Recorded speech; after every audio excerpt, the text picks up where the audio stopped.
que devem servir de base, como, por exemplo, recursos extraordinários lá no STF, né, conforme prevê o artigo 102, inciso 1º, a linha A da Constituição Federal.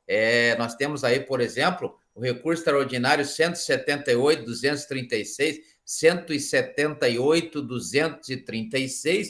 Então, se colocarem lá no Google, recurso extraordinário 178.236, ou se colocarem também recurso extraordinário 189, 736, 189, 736, nós temos aí várias decisões no STF que comparam o agente, tanto o notarial quanto o registral, aos agentes públicos, embora não esteja naquele rol que tenhamos visto aí anteriormente. O STJ também segue a mesma linha, e temos aí um mandado de segurança número 733, né? Mandado de segurança 733, que traz também essa questão dessa equiparação entre aqueles que prestam serviços notariais e registrais como delegatários do poder público, como prevê, embora a natureza seja privada, né, como prevê o artigo 236 da Constituição Federal, eles são equiparados aí a agentes públicos e, sendo comparados, também estão sujeitos à responsabilidade. Por isso, respondem também por improbidade administrativa, como prevê a Lei 8.429 de 92. A Lei 8.429 de 92. Mas o que mudou, na verdade? Na verdade, nós temos que, com base no que a jurisprudência do STJ e do STF, como acabamos de ver, ela não tem aí na verdade, ela consolidou, através dessas decisões, o entendimento no sentido de que tanto os notários quanto os registradores, né, que são os prestadores de serviço, delegatários, ou seja, que recebem a delegação do poder público, eles estão aí, logicamente, incluídos nesse ângulo de incidência da Lei 8.429 de 92,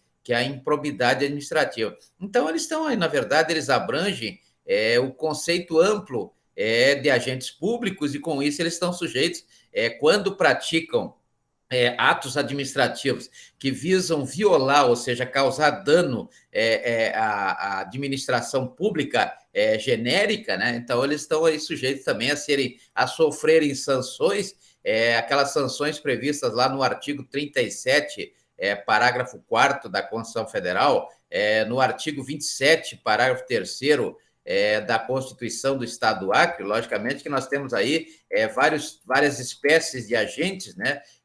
Inclusive aqueles que são chamados notariais, não, são chamados honoríficos, né? Honoríficos são os particulares em colaboração. O que são particulares em colaboração? São pessoas normais que não ocupam cargo e não ocupam emprego público, mas lá um dia eles são chamados aí para colaborar com a administração pública.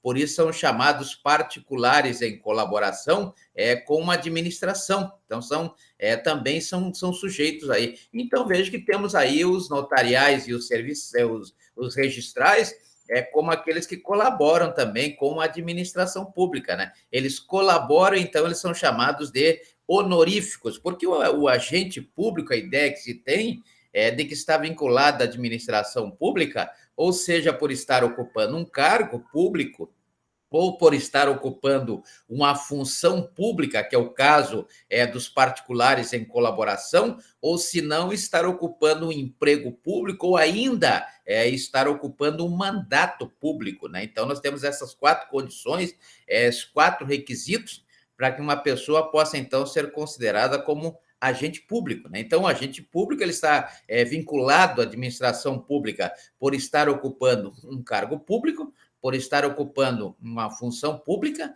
ou por estar ocupando um mandato público, ou ainda pode estar ocupando um emprego público, né? Um emprego público, logicamente, naquelas entidades de direito privado, que são reguladas pela Lei 13.303 de 2016. Então, veja que é possível, logicamente, já que eles estão incluídos nesse rol, tanto os notários quanto os registrais, que esses serviços, logicamente, seja aí os serviços de notas ou de registro públicos, logicamente, eles estão contidos aí nesse rol dos sujeitos ativos quanto à prática dos atos administrativos que podem levar aí à improbidade administrativa ou à desonestidade administrativa, aqueles que não observam a regra da probidade administrativa que todo agente público deve obedecer. Mas lembrando sempre que trata-se de uma infração administrativa,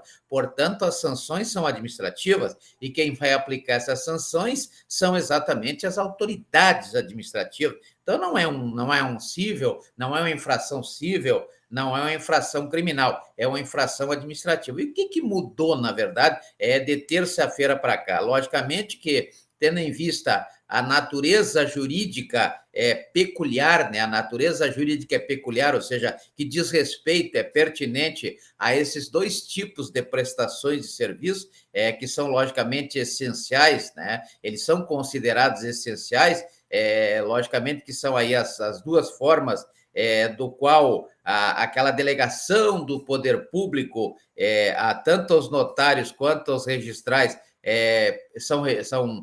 ou é exercida essa delegação. Então, nós temos aí, ou exerce essa delegação fazendo aí os registros de notas, ou se exerce essa delegação realizando aí o registro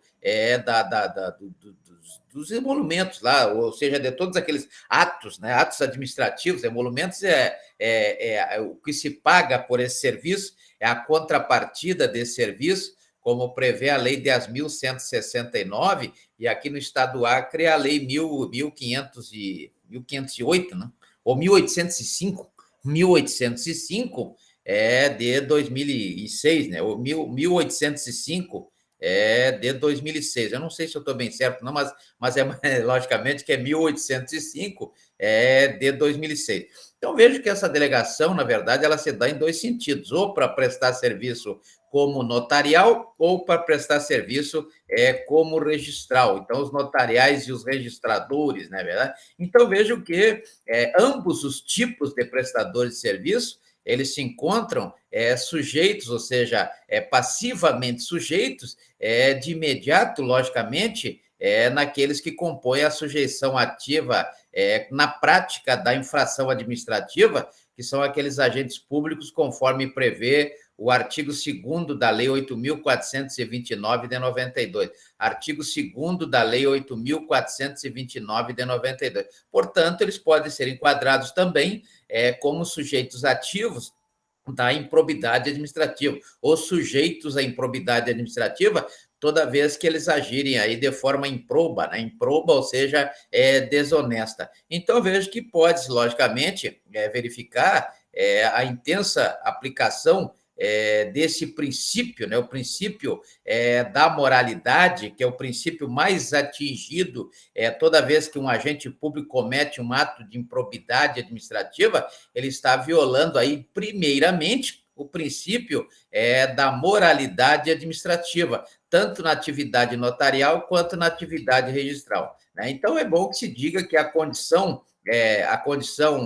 imposta aí de longa-manos, como se diz aqui, porque isso aqui é uma situação de longa-manos, como eu falei, não há uma previsão naquele rol anteriormente citado, daquelas 6 espécies de agentes públicos, embora nós tenhamos lá os particulares em colaboração como honoríficos, né?